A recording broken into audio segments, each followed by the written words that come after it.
Değerli qrup üzvləri, test vəsaitinə keçəcəyik. Test vəsaitindən səhifə 19-dan deməli səhifə 18-ə qədər vermişdim keçən dəfə. Demişdim ki, 30 testi işləyərsiniz. Səhifə 19-da elə 32-ci testdən başlayacağam. Deyir biri doğru deyil. Fənn daxili inteqrasiya hər hansı bir fənnin daxilində mövzular arasında yaradılan əlaqədir. Fəndaxili inteqrasiya mövzular arasında olan bəli inteqrasiyadır, doğru. Amma doğru olmayanı soruşur. B variantında məzmun xətti hər bir fənnin şagirddə formalaşdıra biləcəyi bacarıqlar üzrə müəyyənləşir. Bəli, bu da doğrudur. C-də deyir ki, müəllim fəaliyyətini alt standartların tələblərinə uyğun planlaşdırmalıdır. Bəli. Deməli, ümumiyyətlə biz sinifdə nə ediriksə, müəllim fəaliyyətidir, şagird fəaliyyətidir, hamısı alt standarta xidmət etməlidir. Biz standart reallaşdırırıq. D-də deyir ki, qiymətləndirmə məzmun xətti üzrə fəaliyyətin reallaşmasında əsas rol oynayır. Amma qiymətləndirmə məzmun xətti üzrə fəaliyyətin reallaşmasına aid deyil. Biz summativ qiymətləndirmədə ölçürük, amma formativ qiymətləndirmədə ölçmə yoxdur. Sadəcə olaraq şagirdin biz fəaliyyətini izləyirik addım-addım, irəliyə gedirmi, geriyə qalma səbəblərini ortaya çıxarırıq. Ona görə də biz qiymətləndirmənin hamısı üçün bu sözü deyə bilmərik. Ona görə də D variantı doğru deyil. D-ni götürəcəyik. 36-cı testimizə baxaq. Biraz səs eləyim. Aha, 36-da deyir ki, müəllim Səfəvilər dövləti Şah İsmayıl Xətai mövzusunu keçir və Xətainin Azərbaycan ədəbiyyatındakı rolundan danışır.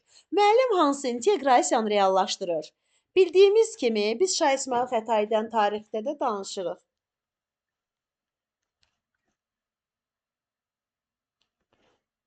Xətaydən tarixdə də danışırıq. Şah İsmayıl Xətaidən ədəbiyyatda da danışırıq. Deməli, tarixlə ədəbiyyatın inteqrasiyasıdır. Bu da nədir? Fənlər arası inteqrasiya. İki fənni əlaqələndirir. Baxaq 39-cu testimizə.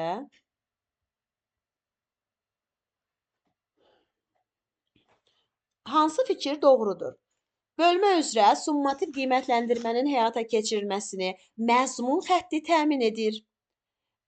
Bu fikir doğru deyil. Summativ qiymətləndirmənin keçirilməsi məzmun xətti təmin etmir. Summativ qiymətləndirməni məzmun standartı təmin edir. Biz summativi reallaşdıran zaman məzmun standartı reallaşdırırıq. Yəni alt standartı. Ona görə də bu doğru deyil. B variantı alt standart dövlət tələbi olduğundan müəllim fəaliyyətində onu əsas götürməlidir. Bəli, bu doğrudur. Alt standart dövlət tələbidir, müəllim fəaliyyətində əsas onu götürməlidir. Yəni biz qrup işi də eləyə bilərik, cütlənin iş də eləyə bilərik, kollektiv də edə bilərik. Əsas odur ki, alt standartımı reallaşırmı, reallaşmırmı? Yoxsa Zərifə müəllimə qrup işi eləyib gərək mən də eləyim? Yox. Bu məntiq xətasıdır. Ona görə də biz mütləq alt standarta uyğun iş üsulunu, iş forması seçməliyik. Bəzən bu kurikulumun təzə tətbiq olunanda bütün müəllimlər şagirdlərini yumru əyləşdirdilər. Ortada bir qrup adı. Mən kurikulumdan dərs keçirəm deyirdilər. Bu yumru əyləşdirmək kurikulum deyil. Ona görə də kurikulum belə günə qoyurlar. Yəni başa düşmürlər, hamı kurikuluma bir ikra hiss olundu. Amma kurikulum gözəldir. Kurikulum şagirdin nitqidir, şagirdin müstəqilliyidir, sərbəstliyidir, fikridir, kreativliyidir. O tənqidi düşüncəsinin olmasıdır. Yoxsa yumru əyləşirim, qrup adı qoydum, oldu kurikulum. Ona görə də bax bu vəziyyətə qaldı. Çox müəllim anlamadı. Dediyim ki, açıq dərs edim, qrup işi. Qrup işindən başqa bir şey bilmirlər. Yəni güya kollektivlə kurikulum olmur. Yəni güya cütlə kurikulum olmur. Niyə olmur ki? Lap da gözəl olur. Mahiyyət olmalıdır. Onu anlamayanlar bu vəziyyətə gətirib çıxardır. Onu anlamaq lazımdır, başa düşmək lazımdır, düzgün tətbiq eləmək lazımdır. Problemi qoyursan nə gözəl şagird danışır. Hazırda bizdə məsəl üçün 5-də məktəbə qədər uşaqlarda bizim uşaqlarımız balacalar hərflər öyrənirlər. Nəyə görə? Çünki yəni orada düzgün yanaşma tətbiq edirlər, orada müəllimlərə düzgün öyrədirlər. Yəni müəllim üçün yəni qəşəng strategiyalardan istifadə edərəkdən şagird öyrənir. Burada müəllim yorulmur, əylənərək öyrənir, yorulmayaq öyrənir.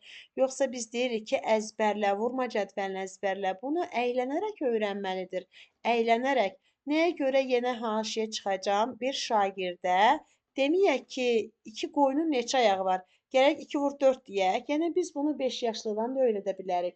Yəni 2 sərçənin neçə gözü var? Onda 3 toyuğun neçə ayağı var? Bunu biz mücərrəd yox, konkret toyuq ayaqlarından çəkib öyrətsək, gələcək vurmaya hazırlıqdır da bu. Yəni biz hətta bunu 5 yaşlıdan belə şagirdlərdə, uşaqda formalaşdıra bilərik. Əsas düzgün strategiyalarla yanaşmaqdır, düzgün metodikalarla yanaşmaqdır.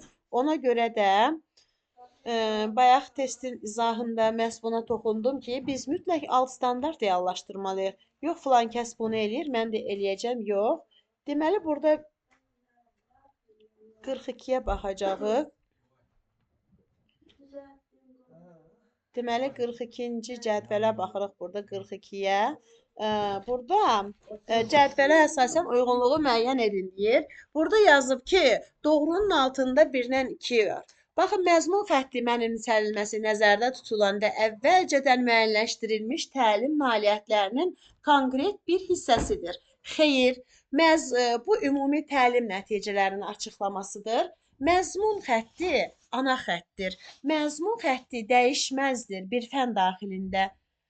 Şagirdə ötürdüyümüz məzmunun zəruri hissəsidir, vacibdir, istiqamətidir. Buna görə də bir doğru deyil, amma doğrunun altındadır. Bunu götürməyəcəyik. Gəldik 2-yə. Məzmun standartı şagirdlərin bilik və bacarıq səviyyəsinə qoyulmuş dövlət tələbidir. Bəli, demişdik ki, təhsil alanın nailiyyət səviyyəsinə qoyulan qiymətləndirmə standartıdır. Bilik və bacarığına qoyulan məzmun standartıdır. 2 doğrudur, doğrunun altındadır. 2-ni götürdük. Gəldik 3-ə. Deməli deyir ki, 3 yanlışın altındadır.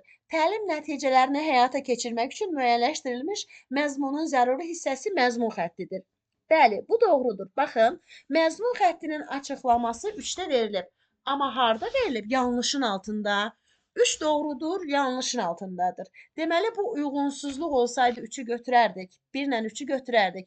Amma uyğunluq deyir də burada. 4-də deyir ki, məzmun xətti tədris iyerarxiyası olub sinifdən sinifə keçdikcə dəyişə bilər. Xeyr, deməli, iyerarxiya bir ardıcıllıqdır, amma sinifdən sinifə keçdikcə dəyişə bilər. Bu əslində, deməli, yanlışdır, amma yanlışın altındadır. Deməli, 2 doğrudur, doğrunun altındadır. 4 yanlışdır, yanlışın altındadır. Ona görə də uyğunluq dediyinə görə 2 və 4-ü seçəcəyik.